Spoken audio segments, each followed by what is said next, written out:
అందరికీ నమస్తే అండి.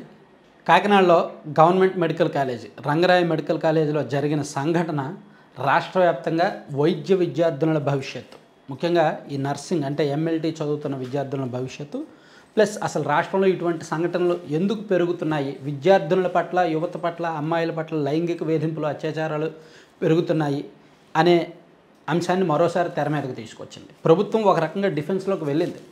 అంటే జరిగిపోయిన తర్వాత మేము కఠిన చర్యలు తీసుకుంటాము, మేము వాళ్ళ మీద ఆ చట్టం నమోదు చేస్తాము, ఈ సెక్షన్ కింద కేసులు పెడతాము, వాళ్ళకి బెయిల్ రానివ్వము, ఎంత సీరియస్గా ఉన్నా సరే ఎక్కడో ఒక దగ్గర ప్రభుత్వానికి అయితే మచ్చలు ఉంటాయి. ఆ జరిగిన ఘటనలు వెంటాడుతూనే ఉంటాయి. వీళ్ళని అలాగని వీళ్ళని కాపలా కాస్తూ కూడా ఉండలేరు. అసలు ఈ కాలేజీలో ఏం జరిగిందంటే, ఈ కాలేజీలో DMLT and BSc MLT, BSc MLT అంటే ల్యాబ్ టెక్నీషియన్ అంటే 3 ఏళ్ల కోర్సు, డిఎంఎల్టీ అంటే 2 ఏళ్ల కోర్సు అనమాట. ఈ కోర్సులో భాగంగా విద్యార్థులు అక్కడ ల్యాబ్లో కూడా ప్రాక్టికల్స్ అటెండ్ అవ్వాల్సి ఉంటుంది, అక్కడ కూడా ట్రైనింగ్ తీసుకోవాల్సి ఉంటుంది. ఈ ట్రైనింగ్ తీసుకునే క్రమంలో సుమారుగా 70 మంది బ్యాచ్ విద్యార్థులు అక్కడ ల్యాబ్కి డైలీ కూడా వెళ్ళి వస్తూ ట్రైనింగ్లో ఉన్నారు. ఈ క్రమంలోనే ల్యాబ్ అటెండర్గా ఉన్న ప్రసాద్ అనే వ్యక్తితో సహా ల్యాబ్ టెక్నీషియన్లు మరో 3, జిమ్మిరాజు, గోపాలకృష్ణ, కళ్యాణ చక్రవర్తి అనే మరో 3, మొత్తం మీద ఈ 4 కలిపి ఈ విద్యార్థులు, అంటే ఈ 4లో ఎవరి పాత్ర ఏమిటి అనేది పూర్తిగా మనం నిర్ధారించలేం. కానీ ల్యాబ్ అటెండర్గా ఉన్న ప్రసాద్ పాత్ర అయితే మాత్రం పోలీసులు ప్రాథమికంగా ధృవీకరిస్తున్నారు. వాళ్ళు అమ్మాయిల ప్రైవేట్ పార్ట్స్ ఫోటోలు, అంటే మరి అంతర్గతంగా తీశారా లేదా బయట నుంచి దూరం నుంచి ఏమైనా ఫోటోలు తీశారా, అమ్మాయిలను కొంచెం ఇబ్బందికర ఫోటోలు అయితే తీశారు, అసభ్యమైన ఫోటోలు అయితే తీశారు. తీసి వాళ్ళ మొబైల్కి వీళ్ళ వాట్సాప్ నుంచి 1 టైం వాచ్ ద్వారా పంపించేవాళ్ళు. పంపించి వాళ్ళని బెదిరించి బ్లాక్మెయిల్ చేసేవాళ్ళు, లైంగికంగా వేధింపులు మొదలుపెట్టేవాళ్ళు. సో ఇవి గత కొన్ని రోజులుగా ఎక్కువ అవడంతో జూలై 9వ తేదీన ఎవరో వీళ్ళలో ఒక 2-3 మాట్లాడుకొని ప్రిన్సిపల్కి ఒక అన్నోన్ మెయిల్ పంపించారు. అసలు ఈయన రెస్పాండ్ అవుతాడా లేదా చూద్దామని ఒక అన్నోన్ అడ్రస్ నుంచి మెయిల్ పంపించారు.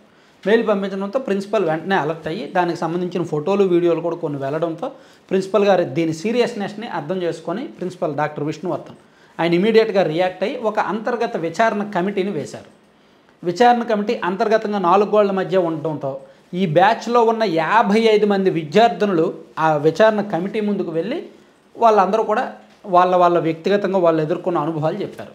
ఈ ప్రసాద్ అనే వ్యక్తి, అలాగే ల్యాబ్ టెక్నీషియన్లుగా ఉన్న మిగిలిన 3 కూడా ఎలా ప్రవర్తించే వాళ్ళు, ఏం చేశారు, ఎటువంటి మెసేజ్లు పెట్టారు, ఎటువంటి ఫోటోలు పెట్టారు, వాళ్ళు మాట్లాడిన మాటలు, వాళ్ళు ఇదంతా కూడా పోసుకొచ్చినట్టు వివరించారు. దాంతో అంతర్గత విచారణ కమిటీ ఒక నివేదిక ప్రిపేర్ చేసి ఆ నివేదికను ప్రిన్సిపల్కి ఇవ్వడం, ప్రిన్సిపల్ గారి ద్వారా కలెక్టర్ గారికి వెళ్ళడం, కలెక్టర్ కూడా దాన్ని సీరియస్గా తీసుకొని ఇమీడియట్గా పోలీసులు కేసు నమోదు చేసి ఎంక్వైరీ చేయాలని చెప్పడంతో విషయం కాస్త బయటకు వచ్చింది. అయితే వాళ్ళ 4 సస్పెండ్ చేశారు.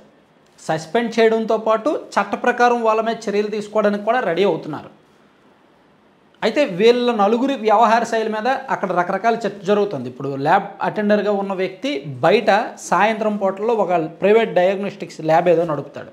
అక్కడ పనిచేసే ఒక అమ్మాయి మీద కూడా గతంలో ఇటువంటి ప్రవర్తన చేశాడనే ఆరోపణలు సంథింగ్ లోకల్లో వినిపిస్తున్నాయి. అండ్ మిగిలిన వ్యక్తుల మీద కూడా సంథింగ్ లోకల్లో రకరకాల ఆరోపణలు, అంటే ఏముంది, ఒకసారి ఒక విషయం బయటకు వచ్చిన తర్వాత వాళ్ళు ఇలా చేశారని బయటకు వచ్చిన తర్వాత వాడు గతంలో అలా చేశాడు, ఇప్పుడు అలా చేశాడు, అప్పుడు అలా చేశాడు అన్నీ బయటకు వస్తాయి కదా. అలా వీళ్ళకి సంబంధించి పాత చరిత్ర అంతా కూడా చెత్త చరిత్ర, చండాలమైన చరిత్ర బయటకు వస్తుంది. సరే, ఏదైతేనే ప్రభుత్వం మాత్రం ఇమీడియట్గా సీఎం గారు స్పందించారు, హోమ్ మినిస్టర్ గారు స్పందించారు, హెల్త్ డిపార్ట్మెంట్ మినిస్టర్ గారు స్పందించారు. దీని మీద ఇమీడియట్గా ఎంక్వైరీ వేశారు, బాధ్యుల మీద ఇమీడియట్గా సస్పెండ్ చేశారు, వాళ్ళ మీద చట్ట ప్రకారం చర్యలు కూడా తీసుకుంటున్నారు. అయితే ఇప్పుడు రాష్ట్ర వ్యాప్తంగా కూడా కాలేజీల్లో, పర్టికులర్గా మెడికల్ కాలేజీల్లో గతంలో కూడా కొన్ని సంఘటనలు చిన్నా చిత్తగా జరిగాయి, ఏవి కూడా ఇంత సంచలనం సృష్టించాల. కానీ ఇప్పుడు ఈ సంఘటన పట్ల ప్రభుత్వం కూడా ఇమీడియట్గా అలర్ట్ అయింది. అసలు అమ్మాయిలు చదివే కాలేజీలో సాధారణంగా మ్యాక్సిమం స్టాఫ్ ఉమెన్ స్టాఫే ఉంటారు. కానీ ఈ కాలేజీలో ఆ ల్యాబ్ టెక్నీషియన్స్ కావచ్చు, ఎందుకంటే పర్టికులర్గా వీళ్ళ కోసమే కాదుగా కాలేజ్, మొత్తం అందరూ ఉంటారు, అమ్మాయిలు చదువుతారు, అబ్బాయిలు చదువుతారు. అలాగని పర్టికులర్గా మహిళల్ని మాత్రమే టెక్నీషియన్స్గా పెట్టలేరు. కాబట్టి కొంత సేఫ్ ఏంటంటే అమ్మాయిలు చదువుతున్నారు కాబట్టి ఆ టైంలో ఓన్లీ ఉమెన్ స్టాఫ్ని ఎవరినైనా పెడితే బాగుంటుందేమో, అది ఒక సొల్యూషన్గా ఉంటుంది. లేదా ఇప్పుడున్న వాళ్ళందరినీ కూడా ఒకసారి కౌన్సిలింగ్ ఇచ్చి కొంచెం జాగ్రత్తగా చెక్ చేయాల్సిన అవసరం ఉంది. లేకపోతే మాత్రం ఇప్పుడు ఆల్రెడీ జరుగుతున్న ఘటనలు ప్రభుత్వాన్ని ఒక రకంగా డిఫెన్స్లోకి నెట్టేస్తున్నాయి. కూటమి ప్రభుత్వం వచ్చిన తర్వాత, అధికారంలోకి వచ్చిన తర్వాత ఎక్కడ ఎప్పుడు ఏం జరుగుతుందో తెలియట్లా. రీసెంట్గా మనం ఏం చూసాం, గత నెలలో అనంతపురం జిల్లాలో ఒక 14 సంవత్సరాల బాలికని 6 నెలల పాటు ఒక 15 మంది లైంగికంగా వేధించారు, అత్యాచారం చేస్తూనే ఉన్నారు. ఆ విషయం బయటకు వచ్చాక కూడా వాళ్ళని కాపాడడానికి కొంతమంది ప్రయత్నించారు.